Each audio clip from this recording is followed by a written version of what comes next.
in there as well with a, you mentioned a Mondeo engine under the bonnet, so a little bit of old school technology on the outside and a little Z-Tech motor under the hood.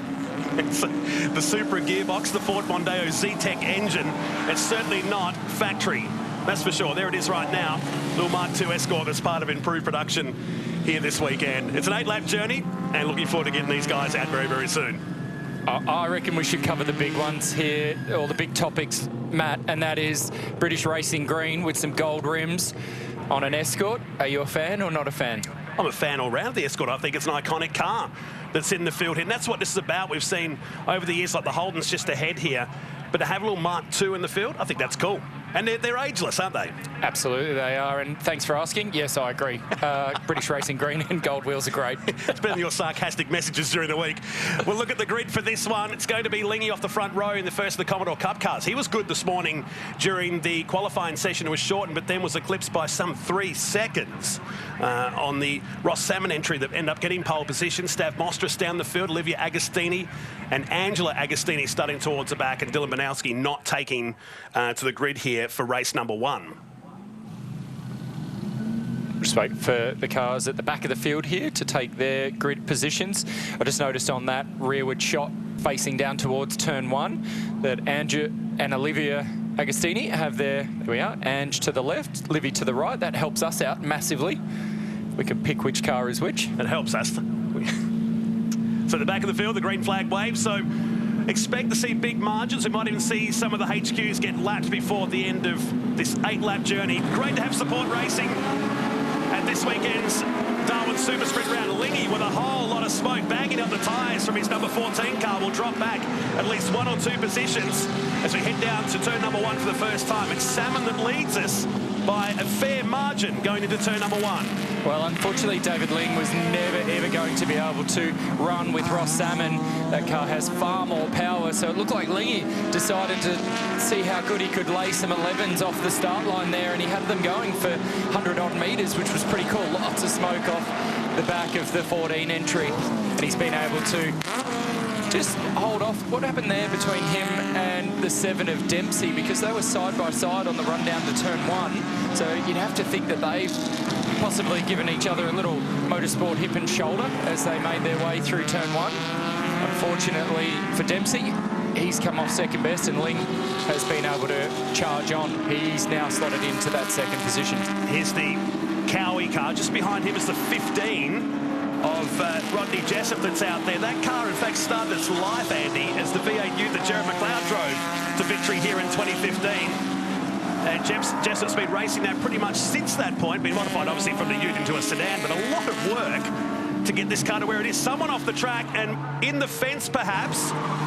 The Agostini 48 car, there's front end damage. Now that's big for HQ because they're built like tanks. Yeah, they certainly are. I was thinking that also, that to cop that amount of damage on the left front of Olivia Agostini's car, it's had a hard whack, but sometimes just the angle that you go in on as well doesn't really help. So this is a replay. Oh, wow, that's gone in hard right-hand side. That's through turn 7 on the run to 8. And that's that angle that I was trying to just pick up on that replay, Matt, was it went in on a bit of that 45-degree angle. Now, if that was a supercar, they're designed to absorb all that impact and the body and there's a crush structure in there. It would actually do a lot more damage. Now, look at the state of HQ Holden. They were known for being a very solid piece of machinery. That could have been far worse than that impact. So just checking there to make sure Olivia Agostini is okay. She's jumped out of that car and she's walking to the medical car on her own. They'll be able to fix that up though. A little porta power out the back, connected to the front bumper bar there, hopefully, and get some of that damage out on the left front corner, and we might see her back out for the rest of the weekend, but certainly won't be taking part in this race. We're watching the 33 and I thought maybe it was dropping some oil on the track, but it was ahead, so did she get the curb? But lucky for the other cars behind not to T-bone the Agostini car as it drills the guardrail on the right-hand side on the BP Ultimate replay. And race is over really before it began. A fair bit of work to do overnight for 2 races coming up tomorrow. And a lot of the time in those situations, particularly for Olivia in that car, she'd be just trying to catch that slide, catch it. She'll be doing the best steering wheel work that she can. And unfortunately, sometimes the tyre lets go, you get at the wrong angle and boom, you're in the fence. But in terms of avoiding the rest of the pack, there is just a lot of luck involved in that. And for me, watching that replay there, we're very lucky that there weren't more cars caught up in it. You mentioned the 33 Knolts of Johnson, and it looked like the exhaust on the left-hand side when we saw that slow-mo replay when it was coming past was hanging down and rubbing on the circuit. So we'll keep a bit of an eye on that as well. So if you didn't catch our coverage earlier today here on Fox Sports, this category was called up at the last minute as late as Tuesday to be ready for the weekend. A lot of teams that had written off this season from racing, in fact, they're about to go into what they call the wet season up here, had given up on trying to do any racing this year, but a huge effort by everybody that's managed to get a car out in the circuit. Some didn't make it past qualifying. Others are still building their cars and maintaining their cars in between the races. So we tip our hats to them because they're really a great addition to the racing here in the top end. They certainly are, and just adds a little bit more depth to the race weekend, that's for sure. Particularly for us here in the crowd, there is a limited crowd this weekend. Now, something's going on here with the other Banowski entry, the 54. So as he came out onto the pit straight there, he was waving his hands around. That's Marion going, what's going on here, as he went past the flag marshal's point on the exit of the final corner. And then who is that behind him? It looks like it's Agostini's come up beside him and given him I guess the universal sign language for driver speak, waving his hand to go forward. Hey, you got to catch up to the rest of the train. So there's a couple of questions going on in the back here. There's not a lot of pit to car communication in this type of category. You're literally just driving by the seat of your pants and relying on the marshals to work out what's going on. So these guys, a little bit out of form, so to speak. Not a lot of racing has gone on up here over the past few months, like everywhere else in the country, and this driver group will be just trying to find their feet. So Vodafone Ford Mustang safety car leading the field around these laps, all counting towards the race distance, and they'll be hoping we get a few racing laps in. It gets to stack the field up, albeit we didn't get a lap completed. Salmon from Ling, right. Dempsey in fourth, ahead of Jessup in fifth position. Smith, Cowie, Capitula in 8th position, and Marion Banowski 9th. Thompson completing the top 10. The self-proclaimed greatest of all time in the HQs is Thompson. He's done every event, as has Banowski and a couple of others in the field here. It's great that they support it, and they've done it for the better part of 20 years. And how good is that, Matt, that you can be the self-proclaimed best of all time? Just goes to show, you know, the type of category is. It's certainly about having some fun, and yeah, like me, there'd be a fair bit of tongue-in-cheek going on when you deliver that message to your racing group. One of the great characters of the sport, and they all really band together to support this event, and they've done it for so many years. In fact, 23 years, to correct my statement just a few moments ago. He's been racing in the HQs. He won 5 times in the HQ class in succession, and certainly has been the guy to catch in that particular category that's mixed up with the Commodore Cup and improved production cars that lead the field. First, the Commodore Cup cars reign in 2nd position of David Ling in the first HQ, going back to Marion Banowski in 9th position with still 5 laps to go here in the Valley.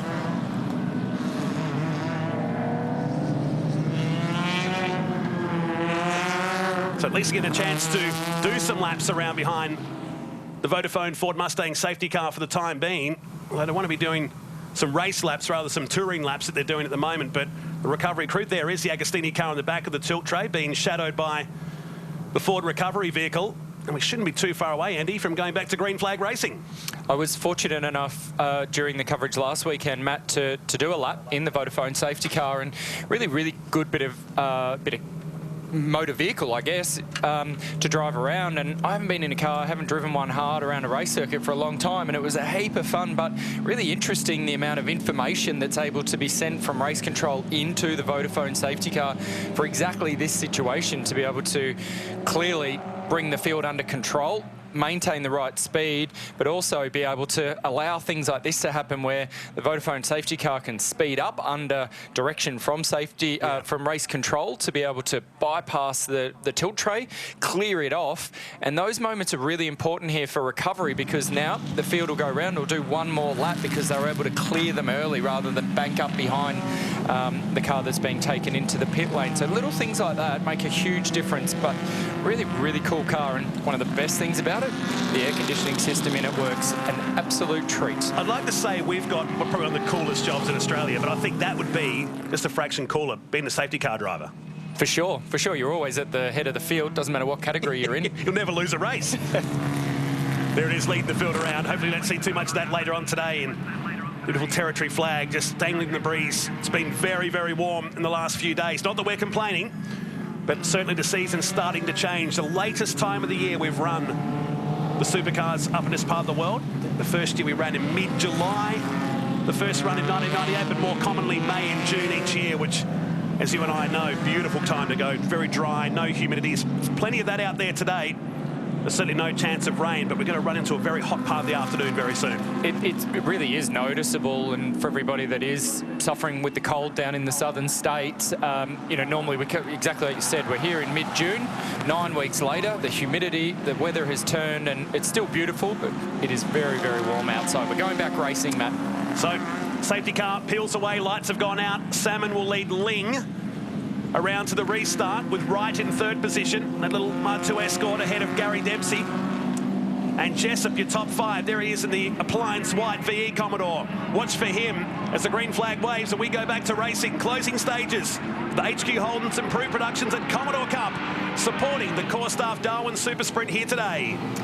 And no problems on the restart for Ling, lighting up those rear tyres in the 14 entry like we saw from the standing start, but he unfortunately isn't able to go with Salmon. Far too much speed. The battle is on here between the Escort and the 15 entry of Jessup. Back to your point before, Matt, about that car starting its life as a V8 Ute in 2015. It was the round winner here in that series at the hands of Jared McLeod. And the amount of work that has gone into it, not only in the rear of that car, it was involved in a big, heavy front impact. Right. So it's both end of the car. It's really just the cockpit area that is the bit that has been maintained. It's had a new lease of life since Jessup's been driving it for the past couple of seasons. The HQ battle resumes down at turn number 5. And these guys dropping back to have their own little battle. We just caught this in the background, the shot. We have some drift cars supporting the event this weekend. Was there any contact? I don't think there was on the Thompson car. Great save from Banowski. I always see those moments, and when you see them, particularly in a category like HQ Racing, where they're pretty slow through the mid-corner, but anytime you see them have a moment, their centre of gravity isn't that good, and so you see them swinging around like that, a bit like a pendulum, and they go one way, and then they go the other way, and then, you know, from the driver's seat, that's where you're having to work the absolute hardest in a car like that, is just to gather it back up again. Takes 2 days to recover half a slide. You almost need a forklift knob fitted to the steering wheel to be able to catch it, because you're turning it so quickly. But really, really nice job by Banowski there to gather it up. And we can confirm there was no contact made. Definitely no contact. Lucky. We go back to this battle for second, third, and potentially fourth now. So Ling under attack from Craig Wright. This little Escort with the Mondeo Z-Tech engine, the Toyota Supra gearbox. Certainly not stock standard. You got Jessup just behind with 2 laps remaining. Sounding more like he went into the local wreckers and just asked what they had in stock and what we can fit into the Escort. That's great. You can imagine the engineering and the workmanship that's gone in to fit those components to the Escort. I'm loving that car even more. Here we go, back to the HQ battle. This is what this category was famous for, wasn't it? It was, you know, we saw 30-car grids and they would just race nose to tail, particularly anytime we went to Bathurst, to the Mount Panorama event, and you saw HQ racing up there. It was literally this, just pack racing, nose to tail. A bit slower than normal, but the racing was always brilliant. That was scary, but so exciting to watch at the Thunderdome back in the day as well. And towards the late 90s, there was starting to become a shortage of spare parts for this category. In fact, they had to start making some aftermarket parts for these cars for them to continue on, and then Commodore Cup was meant to replace. That never happened. They still race together to this day. Here we go. The move is on. Jessup, the inside of Ling, down at turn 1. Ling looking like he knew he was there. It actually looked like in the Ling entry there, he grabbed second gear pretty late on the approach to turn 1. You just saw the back of his car wiggle around. But all along, Jessup got the job done. Looks like he's able to drive away from Ling. Now, this is not the sort of speed that we saw from the Ling car in qualifying. He was a lot faster than this. So whether or not he's just burnt those tyres off that car, or maybe even because of how quickly this event has been put on, that he just didn't have any new tyre stock in hand, and now he's worn through all the hard layer on the outer edge, and the tyre's just giving up. Speaking of drift sessions, these guys are doing it every lap. Those Kenda tyres are getting a massive workout.